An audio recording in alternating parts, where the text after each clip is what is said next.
Hello， 大家好。蔡医师，我想询问大家都会觉得胖的人打呼很正常，那瘦的人也会打呼吗？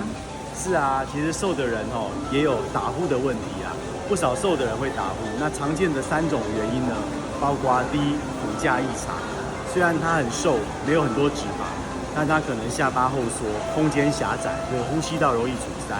第二种就是有可能他是扁桃腺肥大，或者是舌头特别的大，因此塞住了呼吸道。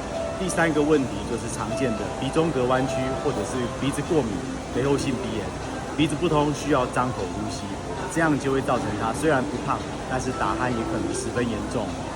哇，原来是这样。那这样子的话，瘦的人如果有打呼的症状的话，还是要赶快请医师评估咯。是的，有需要的话赶快就医哦。